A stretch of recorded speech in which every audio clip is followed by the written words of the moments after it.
ধূমপান ও মদ্যপান স্বাস্থ্যের পক্ষে ক্ষতিকারক। Smoking and drinking are injurious to health. Come in.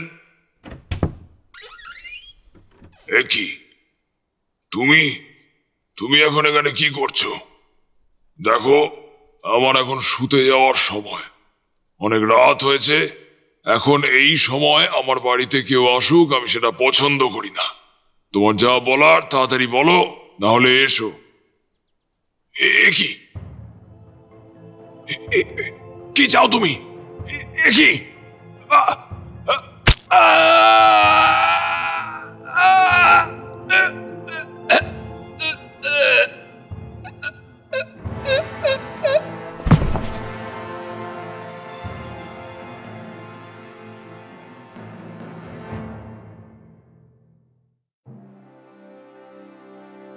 Well of টেলসে আজ বিশ্ব সাহিত্যের একটি আদি গোয়েন্দা গল্প।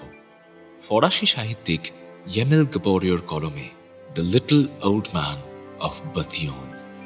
গল্পের অনুবাদ স্বাগতা সাহা ভৌমিক। গল্পের পরিচালনা, প্রোডাকশন ও সাউন্ড ডিজাইন আমি শীর্ষেন্দু ভৌমিক। সহ পরিচালনা এবং সহযোগিতায় Swagata Saha Bhowmik. Poster design Divine Comedy. তাহলে শুনতে থাকুন আমাদের আজকের গল্প the little old man of Batignolles. আজ প্রথম পর্ব।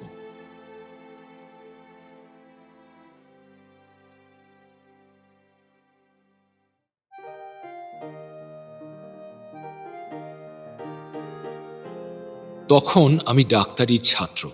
উজ্জ্বল ভবিষ্যতের আশায় জোর কদমে পড়াশুনো করছি। ছোট্ট একটা এক কামরার ঘর নিয়ে বাসা বেঁধেছি রিউ মসিয়ে লে প্রিন্স এলাকায়। মাসে 30 ফ্রাঁ ভাড়ার বিনিময়ে ঘরখানা নেহাত মন্দ নয়। অন্তত জামা কাপড় পরার সময় হাত পা স্ট্রেচ করতে গিয়ে ঘরের জানালা খোলার প্রয়োজন হয় না, বা চলতে গিয়ে দেওয়ালে গা ঘষতে যায় না।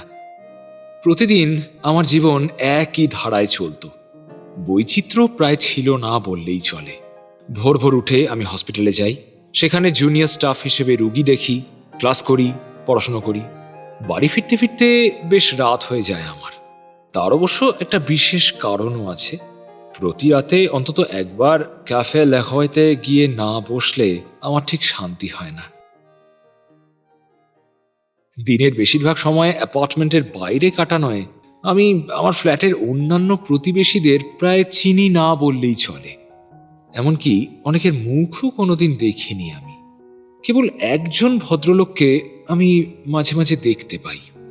মাঝারি উচ্চতা, পরিষ্কার করে দাড়ি গোঁফ কামানো, খুব সাধারণ সাদামাটা দেখতে একজন ভদ্রলোক। জানতে পারলাম ওর নাম নাকি মেসিও মিশিনে। ফ্ল্যাটের দারোয়ান এই ভদ্রলোককে দেখলেই দেখেছি একেবারে উঠে দাঁড়িয়ে টুপি খুলে খাতির করে। এত সম্মান সে আর কাউকে কোনোদিন দেখায় বলে তো মনে হয় না। তো এই বিশেষ মসিয়ে মিশিনেকে এত খাতির করার যে কি রহস্য তা আমি জানতাম না।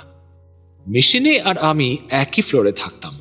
বলা ভালো, ওর ঘরটা হচ্ছে আমার ঘরের ঠিক উল্টো দিকে।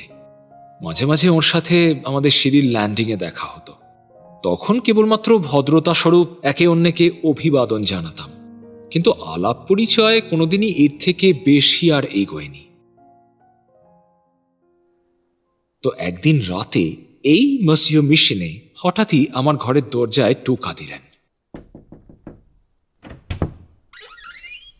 দরজা খুলে আমি তো অবাক। দরজা খোলা মাত্রই তিনি বললেন, আপনার কাছে একটা সিগারেট হবে? ঠিক এরকম ভাবেই আমারও একদিন সিগারেট ফুরিয়ে যাওয়ায় আমি গেলাম ওর কাছে চাইতে। উনিও হাসি মুখে বেশ কয়েকটা সিগারেট আমার হাতে গুঁজে দিলেন। একদিন সকালে আমি হসপিটাল যাওয়ার জন্য বেরিয়েছি। তখন উনিও কাজে বেরোচ্ছেন। আমাকে দেখতে পেয়ে আমার সাথেই হেঁটে একেবারে রাস্তার মোড় পর্যন্ত এলেন। বেশি কিছু কথাবার্তা হয়নি, ওই আবহাওয়া নিয়ে দু একটা কথাবার্তা আর কি। তারপর যে যার পথ ধরলাম। আর এভাবেই এই মেসিও মিশিনে আর আমার মধ্যে একটা যোগসূত্র তৈরি হলো। প্রতিবেশী সম্পর্কে আমার যে মাত্রাতিরিক্ত কৌতূহল আছে তা কিন্তু একেবারেই নয়। তবে মাঝে মাঝে নিজের মনেই ভাবি, এই মিশিনে লোকটা আসলে কি করেন ইনি? আমি এটুকু জানি যে ভদ্রলোক বিবাহিত। বিবাহিত মানুষদের জীবনে সাধারণত একটা রুটিন থাকে। সকালবেলায় উঠে অফিস যাবেন, আবার সন্ধ্যের মধ্যে বাড়ি ফিরে আসবেন। যদিও এই ভদ্রলোক ছিলেন একেবারেই অন্য রকম। আমি মাঝে মধ্যেই দেখতাম উনি অনেক রাত করে বাড়িতে ফিরছেন। কখনো কখনো আবার শুনতে পেতাম ভোরের আলো ফোটার আগেই দরজা খোলার শব্দ। অত সকালে উনি কোথায় বেরিয়ে যান এ সম্বন্ধে আমার কোনো ধারণা ছিল না। সবথেকে বড় কথা, এই ভদ্রলোক কয়েকদিন অন্তর অন্তরই সপ্তাহখানেকের জন্য কোথায় যেন উধাও হয়ে যেতেন। আমি সত্যিই জানি না মাদাম মিশিনে ওর স্বামীর এমন উদ্ভট স্বভাব কিভাবে সহ্য করতেন। যদিও আমি এদের দেখে বেশ বুঝতে পেরেছিলাম যে ওদের মধ্যে পারস্পরিক বোঝাপড়া বেশ ভালো, খুব সুখী দম্পতি। ভালোবাসার কোনো খামতি নেই দুজনের মধ্যে। আমাদের ফ্ল্যাটের দারোয়ানটা ভীষণ বাঁচাল একটা লোক। মনে মনে ঠিক করলাম এই দারোয়ানটাকেই একদিন জিজ্ঞেস করব মসিও মিশিনের সম্পর্কে। সেই মতো একদিন লোকটাকে গিয়ে একেবারে সরাসরি জিজ্ঞেস করলাম, আচ্ছা, এই যে মসিও মিশিনে, উনি কি করেন বলো তো? তুমি জানো? আমার কথা শোনা মাত্রই এই দারোয়ান ভদ্রলোকের মুখ একেবারে গম্ভীর হয়ে গেল। আমার দিকে কটমট করে তাকিয়ে সে বলল, এই দেখুন মশাই, সত্যি বলছি, ফ্ল্যাটের বসবাসকারীদের উপর স্পাইং করা আমার একদম স্বভাব না। হ্যাঁ, আমি ওরকম মানুষ নই, তাই অযথা আমাকে এসব উল্টোপাল্টা প্রশ্ন করে একদম বিব্রত করবেন না। হ্যাঁ, একদম না। বেশি কথা বলা বাচাল এই লোকের মুখ থেকে যে এমন উত্তর পাবো এমনটা আমি একেবারেই আশা করিনি। ওর এমন অদ্ভুত আচরণে মসিও মিশিনে সম্পর্কে আমার আগ্রহ কমার বদলে কিন্তু উল্টে বেড়ে গেল। ধীরে ধীরে আমি বেশ বুঝতে পারলাম যে হাসি খুশি গোলগাল চেহারার ওই মসিও মিশিনের চরিত্রে নিশ্চয়ই কোনো অন্ধকার দিক আছে। একদিন দেখলাম ভদ্রলোক একেবারে ফিটফাট ধোপদ্রস্ত পোশাক পরে বাসায় ফিরলেন, কোটের উপর লেজিয়া দ্য নরের পদক লাগানো। আবার আরেকদিন সিঁড়িতে ওর সাথে দেখা হতেই আমি চমকে উঠলাম। চেহারা দেখে বিশ্বাস করবেন না, এক মুহূর্তের জন্য মনে হয়েছিল যেন কোনো দাগি আসামি। গায়ে নোংরা পোশাক, মাথায় একটা ছেঁড়া ফাটা টুপি, চোখে মুখে কিরকম একটা বিভৎস হাবভাব। এই পর্যন্তই সব নয়, একদিন সন্ধেবেলা দেখলাম উনি বেরোচ্ছেন। ওর সুন্দরী স্ত্রী এসে ওকে চুম্বন করে বললেন, খুব সাবধানে, ভুলে যেও না, বাড়িতে তোমার জন্য তোমার স্ত্রী অপেক্ষা করে আছে। সাথে তিনি এও বললেন যে তিনি যা কাজকর্ম করবেন তা যেন খুব সাবধানে করেন এবং নিজেকে বাঁচিয়ে করেন। কথাগুলো শুনে আমি ভাবলাম, যা করবে মানে? কি এমন করে এই লোক? আর একটা কথা কি বললেন ভদ্রমহিলা? নিজেকে বাঁচিয়ে? এসবের অর্থ কি? সেদিন রাতে তখন আমি গভীর ঘুমে আচ্ছন্ন। এমন সময় দরজায় ঘন ঘন কড়া নাড়ার শব্দ পেলাম। প্রথমটায় ভাবলাম হয়তো স্বপ্ন দেখছি, কিন্তু তারপরে যখন দেখলাম যে শব্দটা থামছে না, তখন প্রায় ছিটকে উঠে বসলাম বিছানার উপর এবং বুঝতে পারলাম স্বপ্নে নয়, বাস্তবেই দরজায় কেউ টোকা দিচ্ছে। রীতিমতো ছুটে গিয়ে দরজা খুলতেই দেখি এই গভীর রাতে আমার দরজার বাইরে দাঁড়িয়ে আছেন আমার রহস্যজনক প্রতিবেশী মসিও মিশিনে। অবাক দৃষ্টিতে দেখলাম তার পোশাক আশাক ছেঁড়া, শার্টের সামনের অংশটা একেবারে ছিঁড়ে যেন কেউ তুলে নিয়েছে। সবচেয়ে বড় কথা, তার মুখমণ্ডল ভেসে যাচ্ছে রক্তে। আমি প্রথমটায় এতটাই হকচকিয়ে গিয়েছিলাম যে আমার মুখ থেকে একটাও কথা সরল না। তারপর নিজেকে খানিক সামলে নিয়ে আমি জিজ্ঞেস করলাম, গুড হেভেন্স, এ কি অবস্থা আপনার মসিও? কি হয়েছে? আস্তে আস্তে, আপনার গলা যে কেউ শুনে ফেলবে। এত রাতে আপনাকে এভাবে বিব্রত করলাম, সেজন্য আমাকে ক্ষমা করবেন। আঘাত তেমন গুরুতর নয় বলেই মনে হয়, কিন্তু জায়গাটা ড্রেসিং করা একান্ত প্রয়োজন। আপনি তো ডাক্তারির ছাত্র, তাই আপনার কাছে এসে হাজির হলাম। আর এক মুহূর্ত বিলম্ব না করে আমি ভদ্রলোককে ভেতরে নিয়ে এসে বসালাম। ভদ্রলোক যতই বলুন না কেন যে আঘাত গুরুতর নয়, আমি পরীক্ষা করে দেখলাম যে তার বাঁ গালে একেবারে ঠোঁটের পাশ থেকে কান পর্যন্ত একটা গভীর ক্ষতচিহ্ন। সেখান থেকে রক্ত ঝরছে অবিরাম। এক্ষুনি রক্তপাত বন্ধ না করতে পারলে যে কোনো রকম বিপদ ঘটতে পারে। আমি তৎক্ষণাৎ ভালো করে সেই ক্ষতস্থান পরিষ্কার করে অ্যান্টিসেপটিক দিয়ে ড্রেসিং করে দিলাম।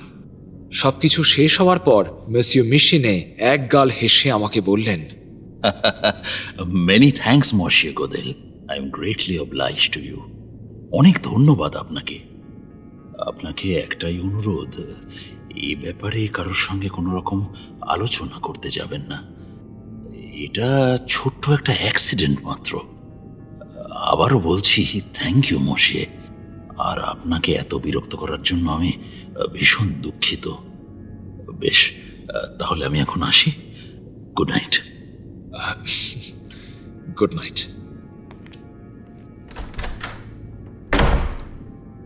সত্যি গুড নাইট। এমন ঘটনা ঘটার পর কে যে শান্তিতে ঘুমোতে পারে কে জানে। মনের মধ্যে নানান চিন্তা আর ভাবনার স্রোত বইতে শুরু করলো। এই ভদ্রলোক সম্পর্কে আমার আগ্রহ জন্মেছিল ঠিকই, কিন্তু আজকে মনে হচ্ছে লোকটা নিশ্চয়ই কোনো খারাপ কাজের সঙ্গে যুক্ত। ডাকাত, গুন্ডা, বদমাইশ যা কিছুই হতে পারে, নাহলে ওরকম একটা ক্ষতচিহ্ন। আমাকে অবাক করে দিয়ে পরের দিন মেসিও মিশিনে আমাকে তার ঘরে ডেকে নিয়ে গেলেন। তারপর বারংবার আমাকে গত রাতের জন্য ধন্যবাদ জানালেন এবং সর্বশেষ আমাকে তাদের সঙ্গে ডিনারে নিমন্ত্রণ করলেন। মেশিনে এবং তার স্ত্রীর সঙ্গে ডিনারে বসে আমাদের আলাপ পরিচয় আরো বাড়ল, কিন্তু কোনো এক অজ্ঞাত কারণে ভদ্রলোক তার পেশা সম্পর্কে আমাকে কিছুই বললেন না। আমিও ভদ্রতার খাতিরে আগ বাড়িয়ে আর কিছু জিজ্ঞেস করলাম না। এরপর থেকে ক্যাফে লেহওয়েতে মাঝে মধ্যেই উনি আমার সঙ্গে যোগ দিতেন। বাড়ি ফেরার আগে ক্যাফেতে বসে আমরা বেশ কিছুক্ষণ ডমিনোস খেলতাম। তখন জুলাই মাস, বিকেল 5টা-6টা নাগাদ আমরা দুজনেই ক্যাফেতে বসে ডমিনোস খেলতে মগ্ন ছিলাম। এমন সময় হঠাৎ একটা উৎকট সাজ পোশাক করা লোক এসে মেসিও মিশিনের কানে কানে কি যেন বলল। দেখলাম মেশিনের চোখ মুখ তৎক্ষণাৎ কেমন যেন সতর্ক আর সজাগ হয়ে উঠল। মেশিনে আর এক মুহূর্ত বিলম্ব না করে লাফ দিয়ে উঠে দাঁড়ালেন। তার মুখ গম্ভীর, উদ্বিগ্ন। শান্ত স্বরে তিনি লোকটিকে বললেন গিয়ে অপেক্ষা করতে, তিনি খুব দ্রুতই আসছেন। লোকটা যেমন ঝড়ের মতো এসেছিল ঠিক তেমনই আবার দ্রুত পায়ে ক্যাফে থেকে বেরিয়ে গেল। মেশিনে কিছুক্ষণ স্থির হয়ে দাঁড়িয়ে রইলেন, তারপর আমার দিকে হাত বাড়িয়ে বললেন, প্লিজ এক্সকিউজ মি মশিয়ে গোদেল, আমাকে এখনই যেতে হবে। আমাদের গেমটা আমরা আগামীকাল আবার কন্টিনিউ করব। আসলে জানেনই তো, ডিউটি সবার আগে, তার আগে কিচ্ছু নয়।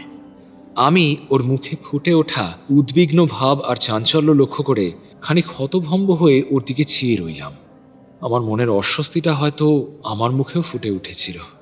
সেটা খেয়াল করেই হয়তো ভদ্রলোক আবার বললেন, ওয়েল, কেন নয়, আপনিও আসুন না আমার সাথে, ইট মে বি ইন্টারেস্টিং, আসুন।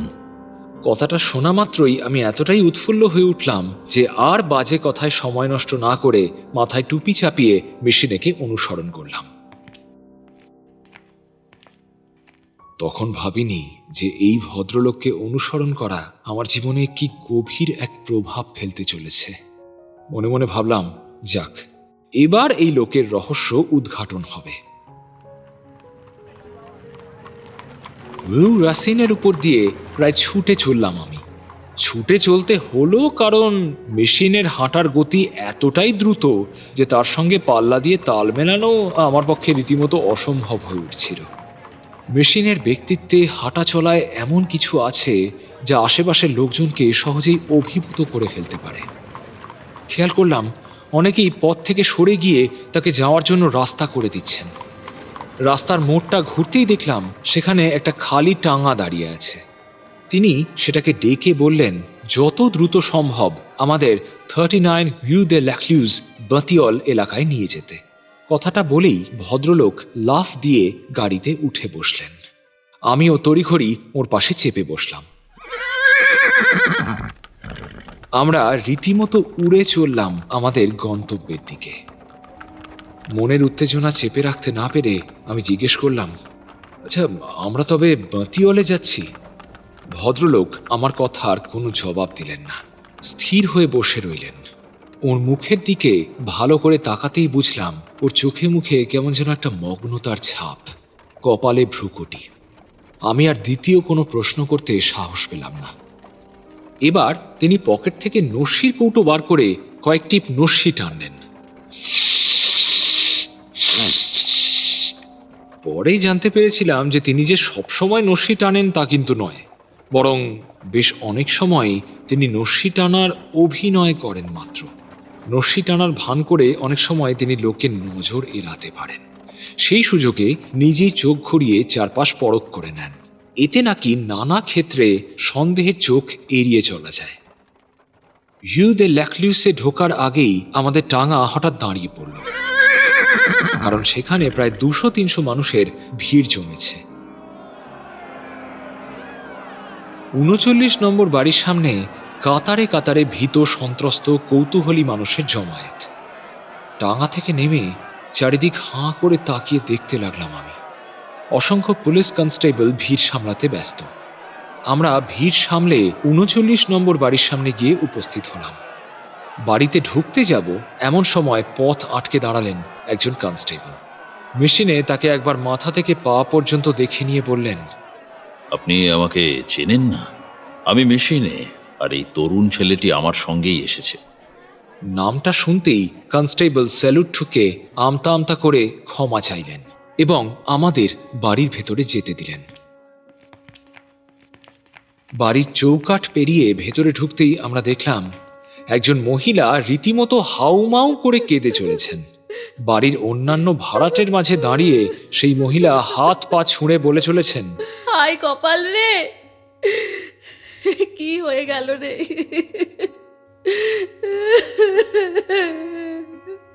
মেশিনে ওর বিলাপে ছেদ টেনে জিজ্ঞেস করলেন, কোন ফ্লোর? 4 তলা স্যার, 4 তলায় উঠে ডান হাতের ফ্ল্যাটটা স্যার। আমরা আর এক মুহূর্ত সেখানে না দাঁড়িয়ে সিঁড়ির দিকে পা বাড়ালাম। মেসিও মেশিনে একবারে 4টে করে সিঁড়ি লাফিয়ে উপরে উঠে যাচ্ছেন। 4 তলায় উঠে আমরা সোজা গিয়ে ঢুকলাম ডান দিকের ফ্ল্যাটে। প্রথমে ডাইনিং রুম, তারপর পার্লার পেরিয়ে আমরা প্রবেশ করলাম একটা বড় সড়ো বেডরুমে। আর সেখানে যা দেখলাম তা আমি কোনো দিন ভুলব না। দেখলাম 2জন পুলিশ অফিসার ম্যান্টেলপিসের সামনে দাঁড়িয়ে আছেন। তাদের মধ্যে একজনের পোশাক আর ব্যাজ দেখেই বুঝলাম ভদ্রলোক পুলিশ কমিশনার, আর একজন হলেন একজন ইনভেস্টিগেটিং ম্যাজিস্ট্রেট। পাশে একটা ছোট্ট টেবিলের সামনে বসে আছেন একজন অল্প বয়সী পুলিশ কর্মচারী, আর ঘরের ঠিক মাঝখানে পড়ে রয়েছে এক বৃদ্ধের নিথর দেহ। হাত দুটো দুপাশে ছড়ানো, চারপাশে ছড়িয়ে আছে চাপ চাপ রক্ত। আমি দেওয়ালের গায়ে হেলান দিয়ে স্তব্ধ হয়ে দাঁড়িয়ে রইলাম। কর্মসূত্রে হাসপাতালে আমি প্রতিদিনই মৃতদেহ দেখি, কিন্তু এরকম ক্রাইম সিন আমি ইতিপূর্বে কোনো দিন দেখিনি। হাত পা কেমন যেন ঠান্ডা হয়ে এলো আমার। পুলিশ কমিশনার আমার প্রতিবেশী ভদ্রলোককে ঘরে প্রবেশ করতে দেখেই বললেন, আরে এই তো মেশিনে, তুমি এসেছো। বলুন স্যার, কি ব্যাপার?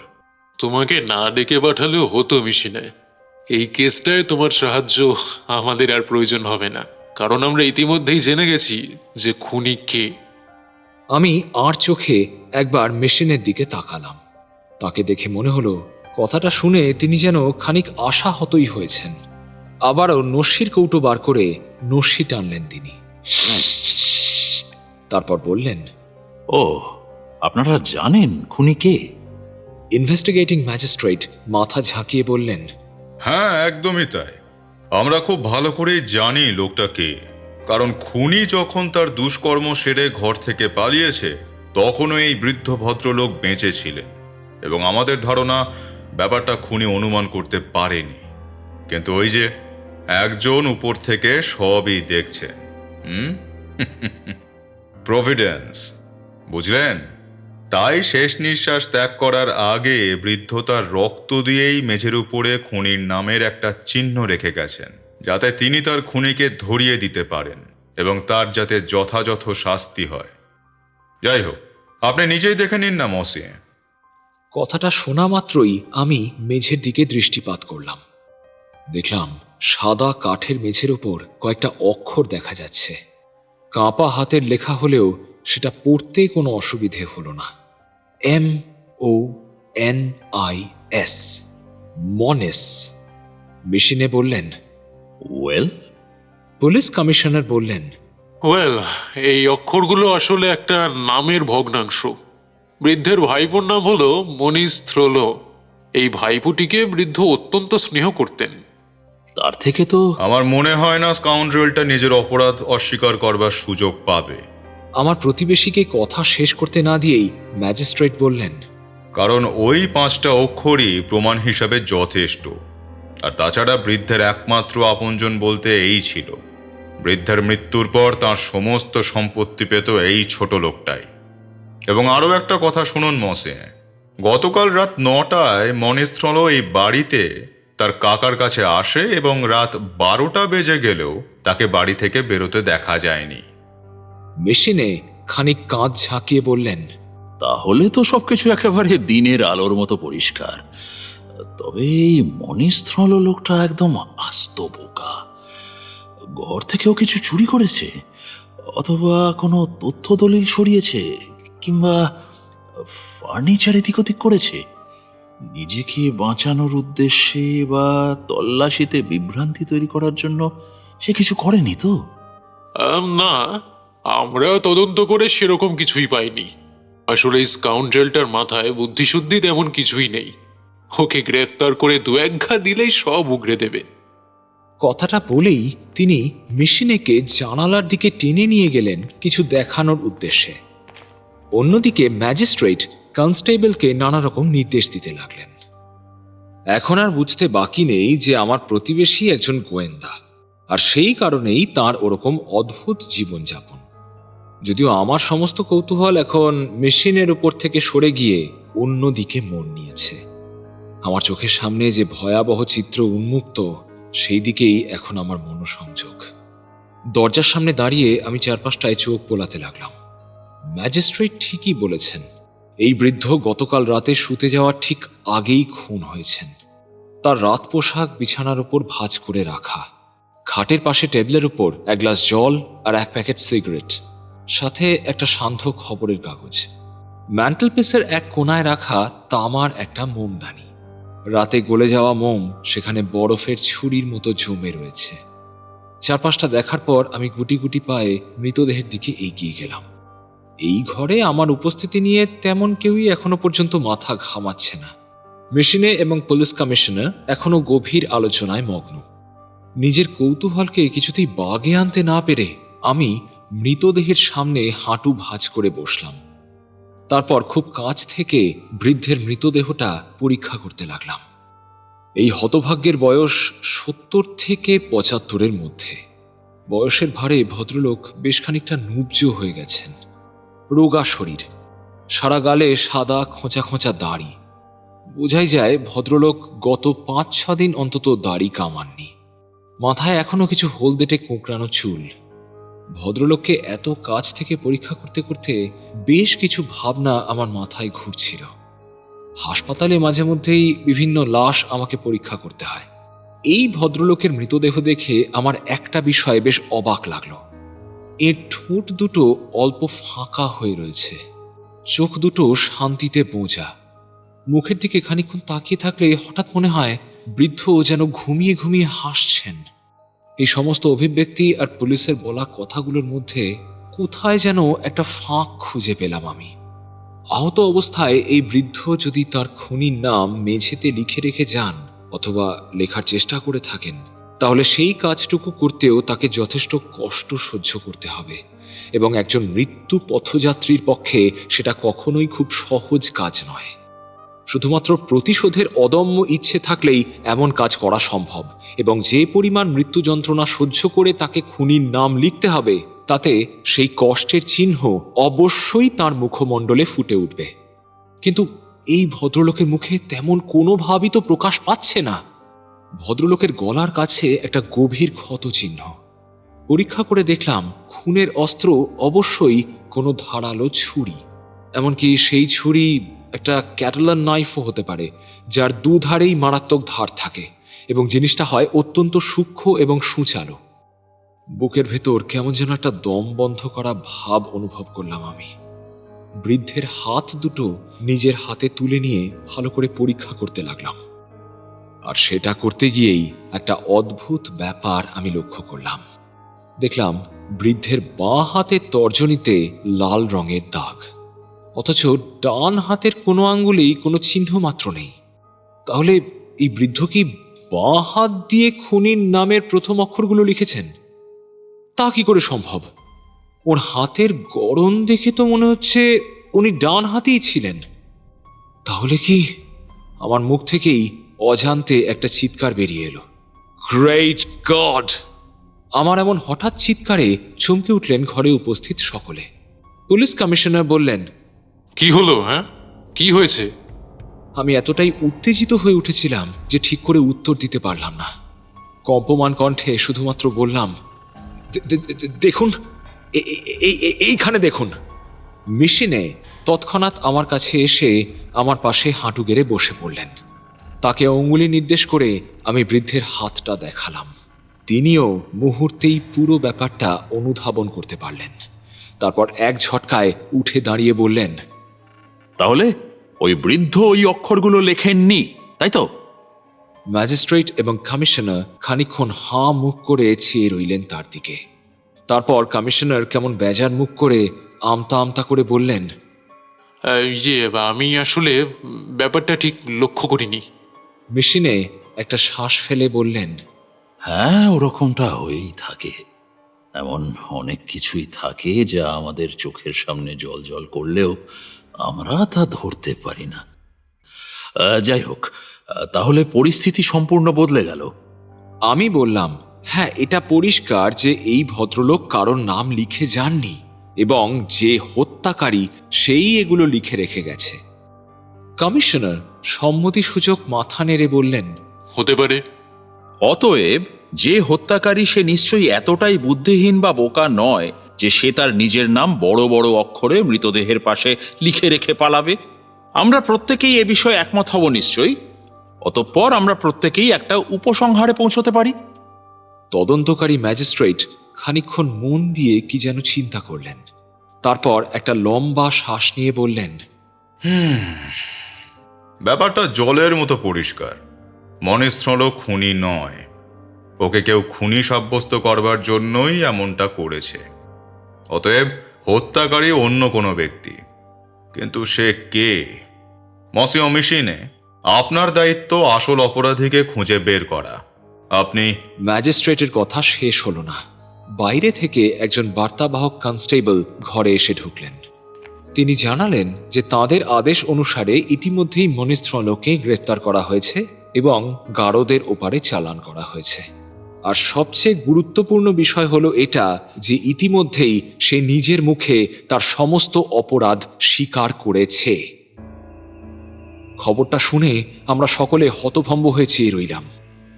যেখানে যুক্তি বলছে যে মনিস্থল আসল অপরাধী হতে পারেন না, সেখানে তিনি নিজেই কিনা সব দোষ স্বীকার করে নিয়েছেন।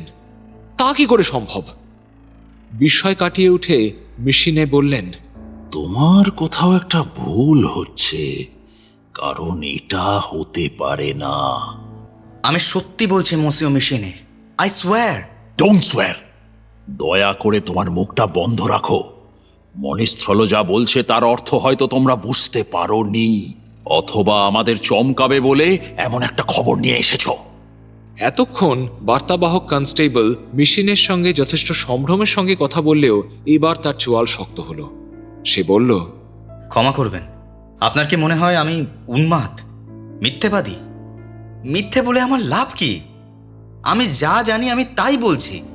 ব্যাপারটা অন্যদিকে মোড় নিচ্ছে দেখে ম্যাজিস্ট্রেট বললেন, আপনি শান্ত হন মেশিনে।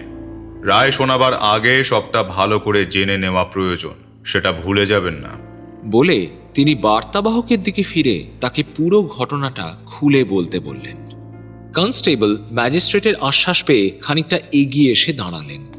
তারপর মেশিনের দিকে একবার কটাক্ষপাত করে বলতে লাগলেন, স্যার, আপনারা ইন্সপেক্টর সাহেব আমার সহকর্মী পলতো এবং আমাকে পাঠান মনিস্থল নামের এক ব্যক্তিকে গ্রেপ্তার করার জন্য। লোকটা ইমিটেশন গয়নার ব্যবসা করে, বাড়ি ৭৫ নম্বর রু ভিভিয়েনে। লোকটার বিরুদ্ধে খুনের চার্জ ছিল। ওকে আমরা ওর কাকাকে খুনের দায়ে গ্রেপ্তার করি। কমিশনার সম্মতি জানিয়ে বললেন, কোয়াইট কারেক্ট। ওয়েল, আমরা তৎক্ষণাৎ একটা ক্যাব নিয়ে রু ভিভিয়েনে গিয়ে পৌঁছাই। মনিস্থলোর দোকানের পিছনেই একটা ছোট ঘর আছে। সেখানেই ও তখন ওর স্ত্রীর সঙ্গে খেতে বসেছিল। ওর স্ত্রীর বয়স 25 থেকে 30-এর মধ্যে, এবং উল্লেখ্য ভদ্রমহিলা অপরূপ সুন্দরী। আমাদের তিনজনকে ঘরে ঢুকতে দেখে লোকটা বেশ চমকে যায়। আমাদের জিজ্ঞাসা করে আমরা কি চাই। ইন্সপেক্টর সাহেব তৎক্ষণাৎ ওকে ওয়ারেন্ট বের করে দেখান এবং বলেন, in the name of law I arrest you. Please please, দয়া করে আসল পয়েন্টে এসো। কনস্টেবল মেশিনের কথায় কোনো পাত্তা না দিয়ে নিজের মতোই পুঙ্খানুপুঙ্খ সমস্ত বিবরণ দিতে লাগলেন। তিনি যা বললেন তার সারাংশ করলে এই দাঁড়ায় যে মনিস্থল প্রথমে হকচকিয়ে যায়, যেন সে কিছুই বুঝতে পারছে না। পুলিশ ইন্সপেক্টর তাকে গ্রেফতারের কারণ জানালে সে আরও কিছুক্ষণ হতভম্ব মুখে দাঁড়িয়েছিল। তারপর পুলিশ যখন তাকে বলে যে সে সবকিছু স্বীকার করে নিলে আদবে তারই মঙ্গল, তখন সেই মুহূর্তেই সে তার সমস্ত অপরাধ স্বীকার করে নেয়। পুলিশ কমিশনারের মুখে একটা হাসি ফুটে উঠল। তিনি বললেন, ওয়েল ডান। প্রশংসা পেয়ে কনস্টেবলের মুখও উদ্ভাসিত হয়ে উঠল। তিনি জানালেন যে গ্রেফতার কাণ্ডে বাদ সেধেছে একজন। তিনি হলেন মনিস্থলর স্ত্রী। তিনি ঘটনার আগামাথা উদ্ধার করতে না পারলেও পরে যখন উপলব্ধি করলেন যে পুলিশ তার স্বামীকে ধরে নিয়ে যাবে, তখন তিনি উন্মাদের মতো নাকি আচরণ শুরু করেন এবং তার মুখে একটাই কথা ছিল, আমি জানি তুমি এমন কাজ করতে পারো না। তুমি প্লিজ ওদের বলো যে তুমি নির্দোষ, প্লিজ।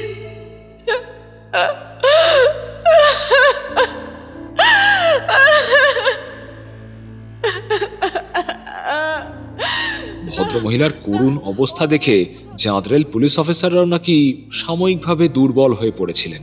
কিন্তু এমন সময় সকলকে অবাক করে দিয়ে মনিস্থল তার অমন সুন্দরী স্ত্রীকে রীতিমতো ধাক্কা মেরে সামনে থেকে সরিয়ে দেন। এরপরও তাকে দমিয়ে রাখা যাচ্ছিল না, কিন্তু শেষমেশ যখন তার স্বামীকে গাড়িতে তোলা হয় তখন তিনি সম্পূর্ণ জ্ঞান হারান। এছাড়া অপরাধীর পোষা কুকুরটাও পারলে সকলকে ছিঁড়ে খেয়ে ফেলতো আর কি।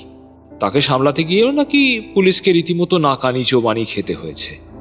বিস্তারিত কাহিনী শোনার পর পুলিশ কমিশনার স্বস্তির নিঃশ্বাস ফেলে বললেন, সবকিছু সংক্ষেপে গুছিয়ে বলেছো তুমি।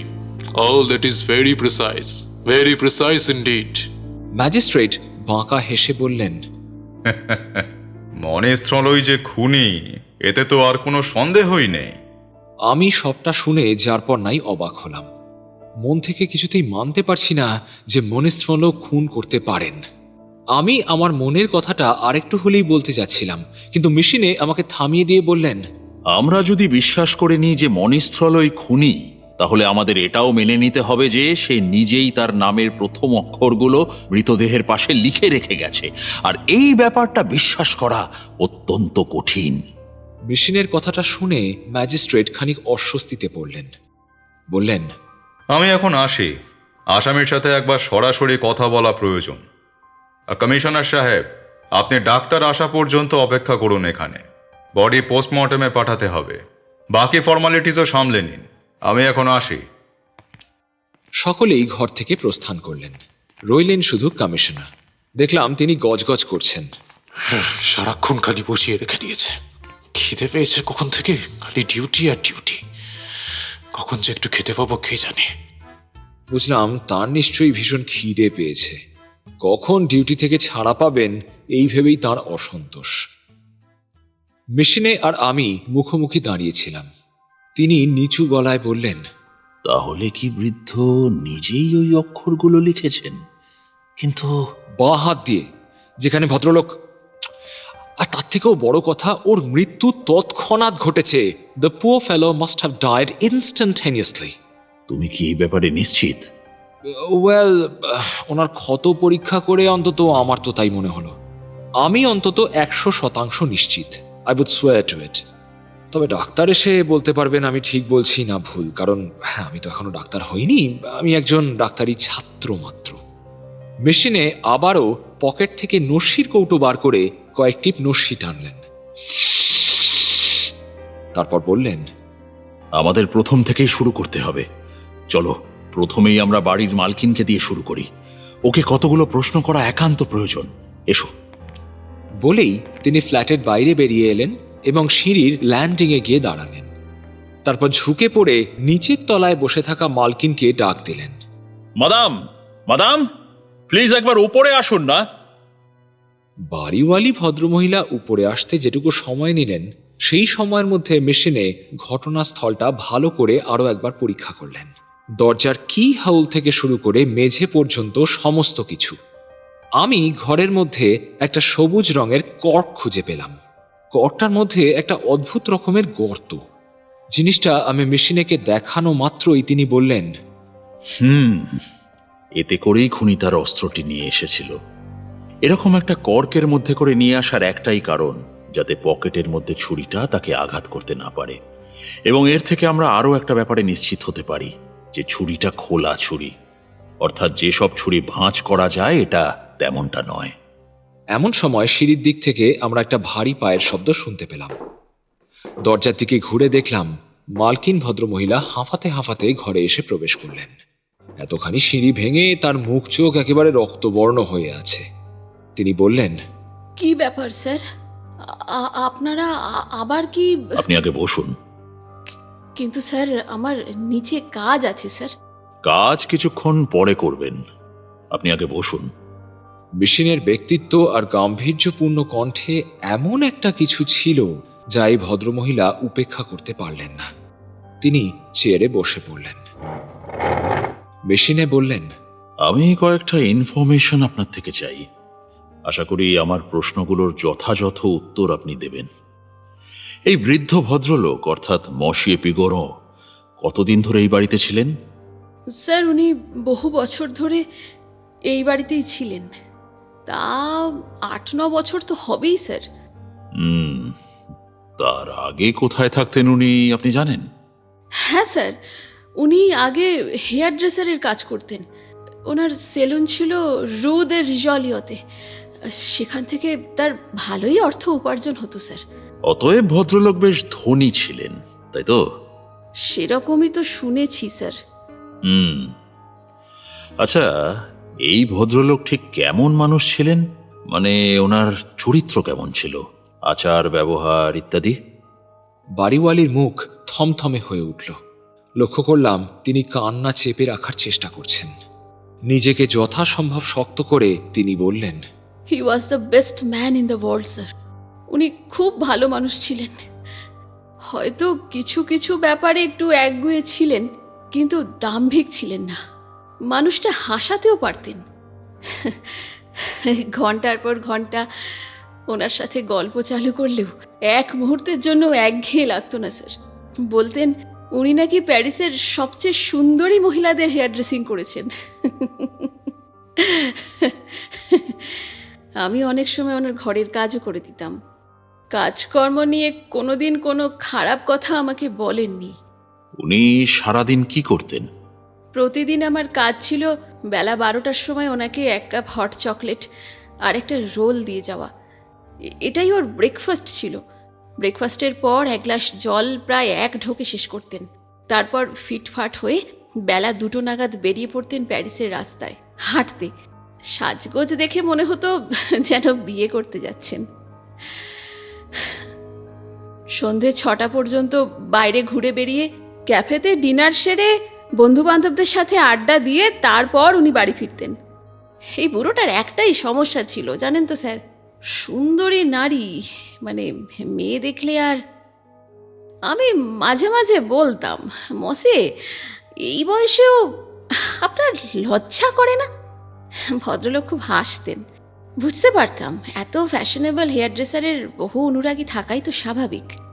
মেশিনে গম্ভীর স্বরে জিজ্ঞেস করলেন, বাড়িতে ওনার সাথে কেউ দেখা করতে আসতো? খুব কম স্যার, তবে একজন খুব ঘন ঘন আসতেন। ওনার একমাত্র ভাইপো মসিয়ে মনিস্ট্রলকে উনি প্রত্যেক রবিবার ডিনারের জন্য ডাকতেন। তবে সেটা বাড়িতে নয়, একটা রেস্টুরেন্টে। ওদের দুজনের সম্পর্ক কেমন ছিল?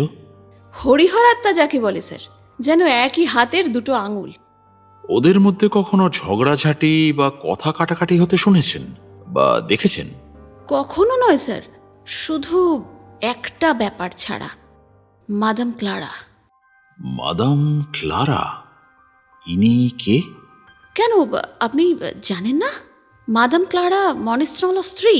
মসিয়া অতেনর অর্থাৎ মসিয়া পিঙ্গোর সবসময় মনিস্ট্রলোকে বলতেন মনিস্ট্রলো নাকি ওর স্ত্রীকে একটু বেশিই ভালোবাসে।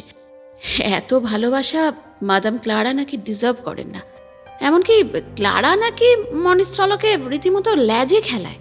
আতেনার বলতেন ওর ভাইপোকে ওর বউ আদতেও ভালোবাসে না। গত বছর বুড়োটার সাথে মাদাম ক্লারার একদিন বেশ খানিকটা বাকবিতণ্ডা হয়েছিল। আসলে মাদাম ওনার থেকে বিপুল পরিমাণ অর্থ চেয়েছিলেন। বলেছিলেন সেই টাকা দিয়ে ভালো একটা জায়গায় ওরা একটা বড় জুয়েলারির দোকান খুলবে। কিন্তু আতেনার টাকা দিতে রাজি হননি। বলেছিলেন ওনার মৃত্যুর পর ওই টাকা দিয়ে ওরা যা ইচ্ছে করতে পারে, কিন্তু এখন উনি একটা কড়িও ওদের দেবেন না। আমি ভেবেছিলাম মনিস্ট্রলো হয়তো এই ব্যাপারে ওর কাকাকে জোর করবেন, কিন্তু উনি এমনটা করেননি। বেশ। বৃদ্ধ যে খুন হয়েছেন সেটা কে আবিষ্কার করেন? ভদ্রমহিলা চোখ গোল গোল করে বললেন, আমি করেছি স্যার। সে এক ভয়ঙ্কর দৃশ্য। বেলা 12টার সময় হাতে চকলেটের কাপ নিয়ে এসে ওনার দরজায় টোকা দিই। ভিতর থেকে যখন কেউ দরজা খুলল না, তখন আমি দরজা ঠেলে ভিতরে যাই এবং ওনার বেডরুমে এসে এই ভয়াবহ দৃশ্য আমি প্রত্যক্ষ করি।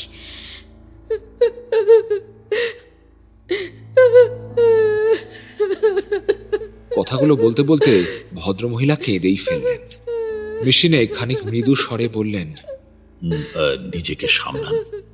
এবার বলুন তো, আপনি কাউকে সন্দেহ করেন? ভদ্রমহিলা কান্না থামিয়ে রীতিমতো ফুঁসে উঠে বললেন, অবশ্যই এই জঘন্য কাজটা করেছে ওই রাস্কেলটা, ওনার ভাইপো। সম্পত্তির লোভেই ওই কাজটা করেছে।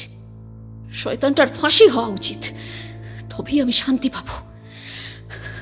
এই কথা আপনি এত নিশ্চিত করে বলছেন কিভাবে? তা না হলে আর কাকে সন্দেহ করব স্যার?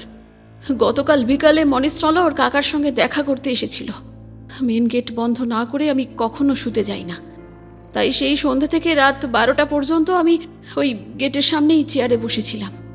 আমি এবারের একাধারে মালকিন, আবার অন্যদিকে দারোয়ানও বটে। কে আসছে কে যাচ্ছে সব খেয়াল রাখতে হয় আমাকে। রাত 12টা নাগাদ মনিস্ট্রলো বাড়ি থেকে বেরোয়। অদ্ভুত ব্যাপার, ও আমার সাথে একটা কথাও বলেনি। অন্য সময় অন্তত আমাকে গুড ডে, গুড বাই, শুভরাত্রি ইত্যাদি উইশ করে, কিন্তু গতকাল ও বেরোলো আর আজ সকালেই আমি এই দৃশ্যের সম্মুখীন হলাম। কথাগুলো শুনে আমার দম বন্ধ হয়ে এলো। মেশিনে কিন্তু শান্ত। তিনি বললেন, আপনি নিশ্চিত যে ওই ব্যক্তি মনিস্ট্রলোই ছিল? অবশ্যই আমি নিশ্চিত স্যার।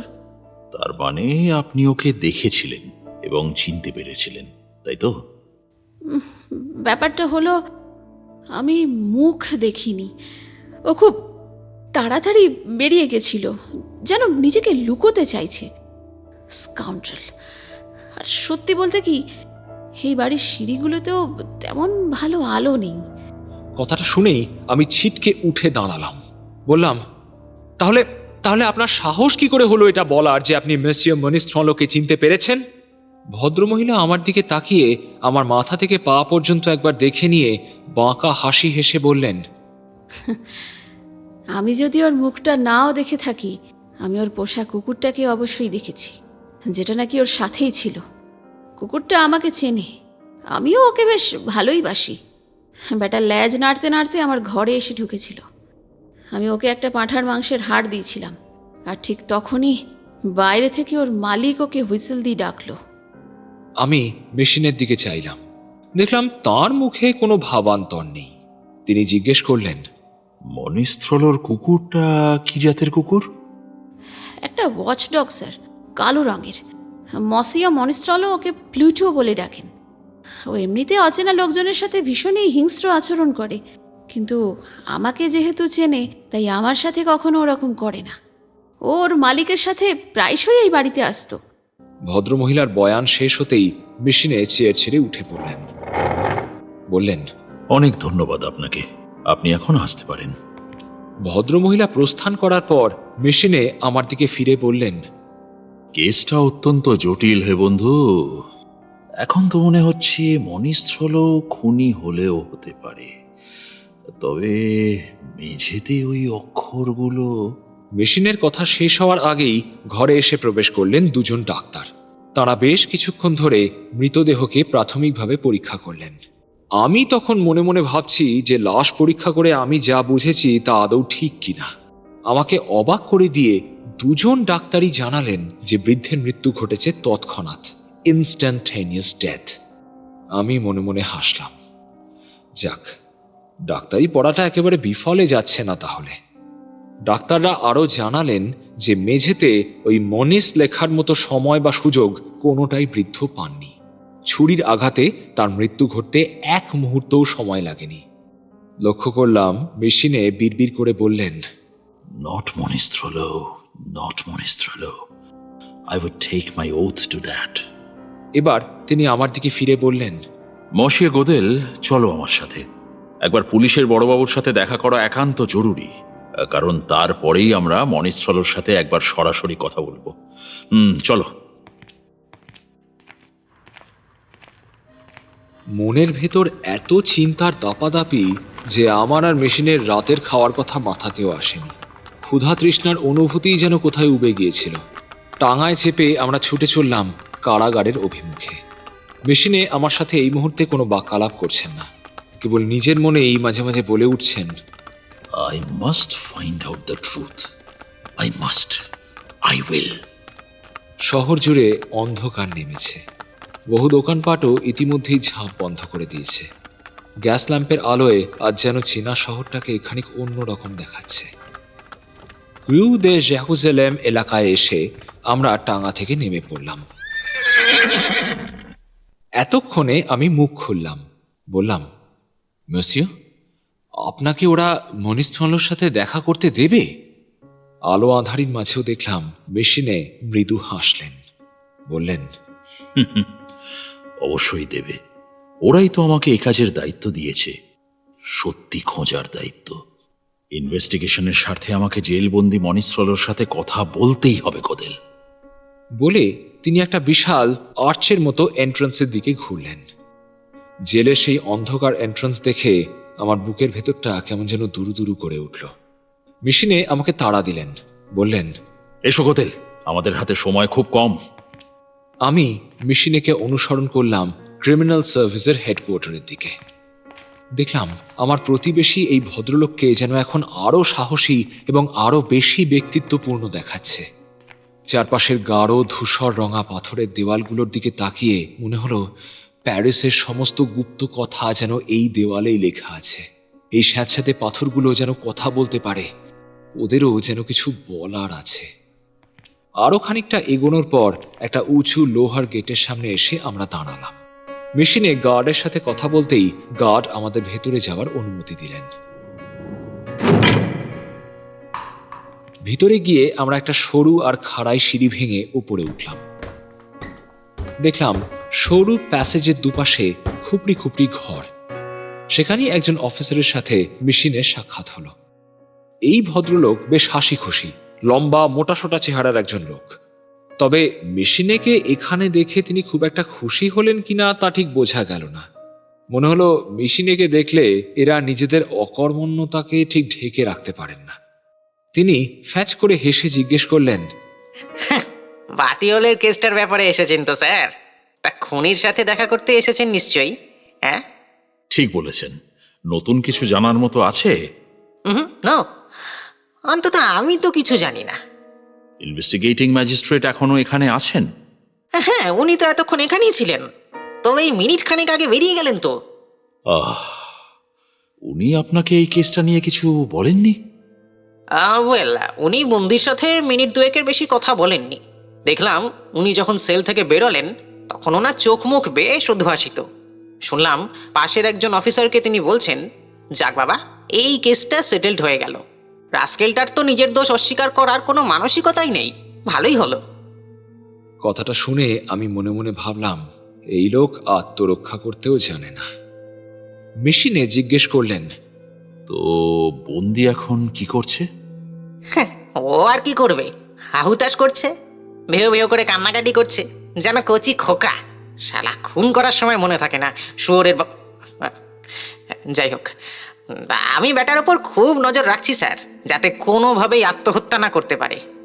ওর কান্নাকাটির কারণটা এটা অবশ্য আমি বুঝতে পেরেছি, নিজের অদূর ভবিষ্যৎ দেখে কাঁদছে, বুঝলেন না? ভদ্রলোককে কথা শেষ করতে না দিয়েই মেশিনে বললেন, চলুন ওর সাথে একবার দেখা করে আসি। আমরা প্রায় নিঃশব্দে অন্ধকার প্যাসেজের দিকে পা বাড়ালাম। এত লম্বা প্যাসেজে কেবল একটা মাত্র গ্যাস বার্নার জ্বলছে। একটা নিচু সেলের সামনে এসে দাঁড়ালাম আমরা। ভেতর থেকে একটা চাপা কান্নার শব্দ ভেসে আসছে বাইরে। মেশিনে ভদ্রলোককে দরজা খুলতে বললেন। Open the door. ভারী তালা খোলা শব্দ পেয়েই বন্দি তড়িঘড়ি লোহার ছোট খাটটার উপর উঠে বসলেন। দেখলাম তার অসহায় নুব্জ চেহারা, হাত দুটো ঝুলে আছে সামনের দিকে। গভীর বিষণ্ণতা এবং অবসাদের এক প্রতিমূর্তি যেন। আমরা তিনজন ভেতরে ঢুকতেই তিনি একবার ফ্যালফ্যাল করে আমাদের দিকে চাইলেন, তারপর আবারও নত মস্তকে বসে রইলেন। মৃদু আলোতে দেখলাম মনিস্থ্রলোর বয়স 36-37 মতো হবে। ভদ্রলোককে কখনোই হ্যান্ডসাম বলা চলে না, বরং গুটি বসন্তে ভুগে সমগ্র মুখমণ্ডল কেমন যেন বিকৃত হয়ে গেছে।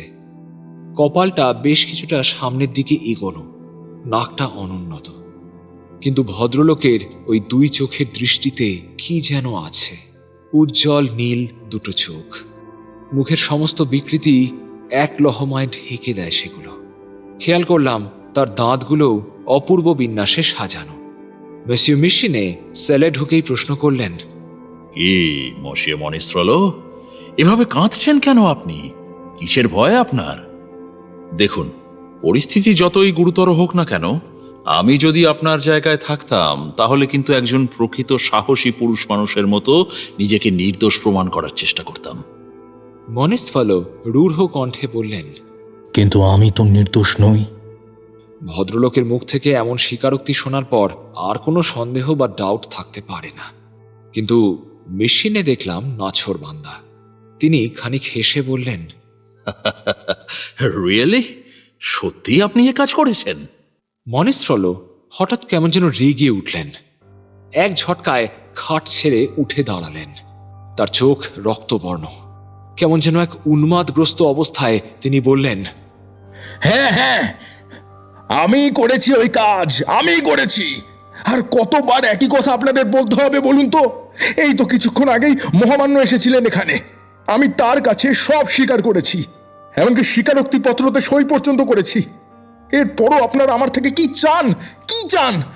ভাববেন না, ভাববেন না আমি ভয় পাচ্ছি।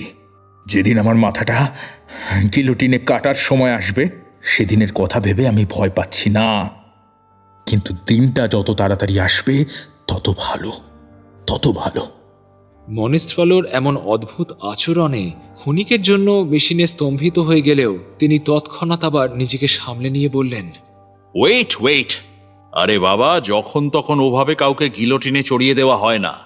আপনার কাছ থেকে স্বীকারোক্তি নিয়ে যাওয়া হয়েছে ঠিকই, সেই স্বীকারোক্তিও মহামান্য আদালত বিচার করে দেখবেন, বুঝেছেন? যাই হোক, এবারে বলুন তো, আপনি কি সত্যিই আপনার কাকাকে ঘৃণা করতেন? মনিস্থলো তৎক্ষণাৎ জবাব দিলেন, না, কখনো না। ওয়েল, তাহলে ওনাকে মারলেন কেন? ভদ্রলোক ভগ্ন কণ্ঠে বললেন, সম্পত্তির জন্য। আমার ব্যবসা ভালো যাচ্ছিল না, এ ব্যাপারে আপনারা খোঁজ নিলেই সব জানতে পারবেন। আমার অনেক টাকার দরকার ছিল, কাকার অনেক টাকা পয়সা ছিল, তবু তিনি আমাকে অর্থ সাহায্য করতে অস্বীকার করেন। তাই বুঝলাম। অতএব আপনি আশা করেছিলেন যে আপনি ধরা পড়বেন না, তাই তো? এবং ওনার সম্পত্তি আত্মসাৎ করবেন। হ্যাঁ, এমনটাই ভেবেছিলাম। এমন সময় আমার প্রতিবেশী মনিস্থলোকে এমন একটা প্রশ্ন করলেন যাতে আমি যারপন্নাই অবাক হলাম। তিনি আচমকা জিজ্ঞেস করলেন, বাই দ্য ওয়ে, আপনি যে রিভলভারটা দিয়ে আপনার কাকাকে খুন করেছেন সেটা কোথা থেকে কিনেছিলেন? মনিস্থলো কিন্তু চমকালেন না, খানিক শান্ত স্বরেই উত্তর দিলেন, ওটা বেশ কিছু বছর ধরে আমার কাছেই ছিল। ও তাই? আচ্ছা, খুনটা করার পর আপনি রিভলভারটা কি করলেন? আমি ওটা পাশের বাগানে ছুঁড়ে ফেলে দিই। খুব ভালো। আশা করি বাগানটা সার্চ করলেই ওটা পাওয়া যাবে। মিসিও মিশিনে ইচ্ছাকৃতভাবে একের পর এক মিথ্যে বলে চলেছেন শুধুমাত্র সত্যি উপনীত হওয়ার জন্য। তার মুখ দেখে অবশ্য বোঝার উপায় নেই তার মনে ঠিক কি চলছে। কয়েক সেকেন্ড চুপ করে থেকে তিনি আবারও প্রশ্ন করলেন, আমি একটা বিষয় বুঝলাম না, আপনি আপনার পোষা কুকুরটাকে কেন সঙ্গে করে নিয়ে গিয়েছিলেন? এই প্রথমবার মনিস্থলকে এতখানি চমকাতে দেখলাম আমি। তিনি বললেন, কি? আমার কুকুর? হাত দুটো মুঠো করে দাঁত কিরমির করে উঠলেন ভদ্রলোক, যেন তিনি এক্ষুনি কারোর একটা নাম উচ্চারণ করবেন। কিন্তু কি যেন ভেবে তিনি নিজেকে সামলে নিলেন। বললেন, আপনারা আমাকে যথেষ্ট অত্যাচার করেছেন, আর নয়, আর নয়। প্লিজ এবার আমাকে একটু একা ছেড়ে দিন। আমি আর আপনাদের কোনো কথার উত্তর দেব না। মেশিনে আর কোনো প্রশ্ন করলেন না। আমরা দুজনে নিঃশব্দে বেরিয়ে এলাম জেল থেকে। রাস্তায় এসে আমি মেশিনেকে বললাম, আপনার এখন কি মনে হচ্ছে মেসিয়া? ওর কথা শুনেই তো বোঝা গেল যে উনি কেবলমাত্র অপরাধী সাজার ভান করছেন। আর আপনার ওই হঠাৎ করে রিভলভার নিয়ে প্রশ্নটা কিন্তু মোক্ষম ছিল। কি সহজেই ভদ্রলোক আপনার প্রশ্নের জালে পা দিয়ে দিলেন। উনি তো খুন সম্পর্কে কিছুই জানেন না। ভদ্রলোক যদি নির্দোষ না হতেন তবে কি উনি বলতেন না যে খুনটা রিভলভার দিয়ে নয়, ছুরি দিয়ে করেছেন? মেসিও, আমি নিশ্চিত এই লোক নির্দোষ। হতে পারে, হতে পারে। আসলে আমার জীবনে আমি অনেক অভিনেতা দেখেছি, তাই যাই হোক, আজকের জন্য এই যথেষ্ট। এবার বাড়ি চলো। তুমি আজ আমার ঘরে ডিনার করবে। চলো, আগামীকাল আবার আমাদের তদন্ত শুরু হবে। চলো।